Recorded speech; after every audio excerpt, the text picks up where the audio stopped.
The Specific Value of Money by Ludwig von Mises. This article is excerpted from Chapter 17 of Human Action, the Scholar's Edition, and is read by Jeff Riggenbach.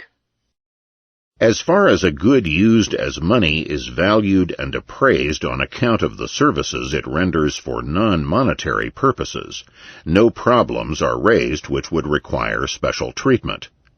The task of the theory of money consists merely in dealing with that component in the valuation of money which is conditioned by its function as a medium of exchange. In the course of history, various commodities have been employed as media of exchange. A long evolution eliminated the greater part of these commodities from the monetary function. Only two, the precious metals, gold and silver, remained. In the second part of the 19th century, more and more governments deliberately turned toward the demonetization of silver.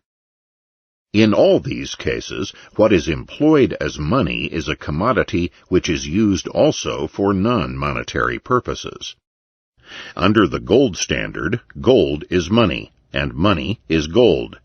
It is immaterial whether or not the laws assign legal tender quality only to gold coins minted by the government. What counts is that these coins really contain a fixed weight of gold, and every quantity of bullion can freely be transformed into coins. Under the gold standard, the dollar and the pound sterling were merely names for a definite weight of gold, within very narrow margins precisely determined by the laws. We may call such a sort of money commodity money. A second sort of money is credit money. Credit money evolved out of the use of money substitutes. It was customary to use claims, payable on demand and absolutely secure, as substitutes for the sum of money to which they gave a claim.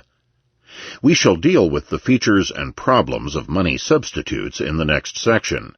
The market did not stop using such claims when one day their prompt redemption was suspended, and thereby doubts about their safety and the solvency of the obligee were raised. As long as these claims had been daily maturing claims against a debtor of undisputed solvency, and could be collected without notice and free of expense, their exchange value was equal to their face value. It was this perfect equivalence which assigned to them the character of money substitutes. Now, as redemption was suspended, the maturity date postponed to an undetermined day, and consequently doubts about the solvency of the debtor, or at least about his willingness to pay, emerged, they lost a part of the value previously ascribed to them.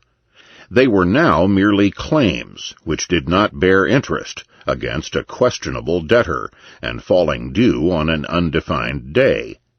But, as they were used as media of exchange, their exchange value did not drop to the level to which it would have dropped if they were merely claims.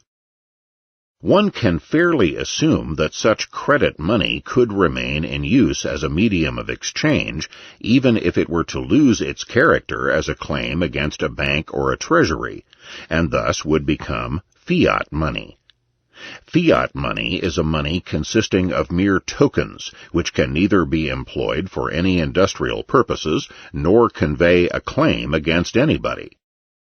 It is not a task of catalactics, but of economic history, to investigate whether there appeared in the past specimens of fiat money, or whether all the sorts of money which were not commodity money were credit money. The only thing that catalactics has to establish is that the possibility of the existence of fiat money must be admitted.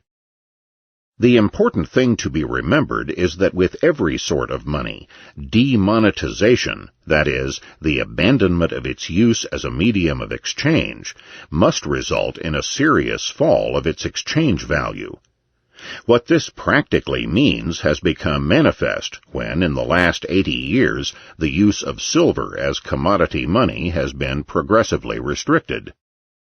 There are specimens of credit money and fiat money which are embodied in metallic coins. Such money is printed, as it were, on silver, nickel, or copper.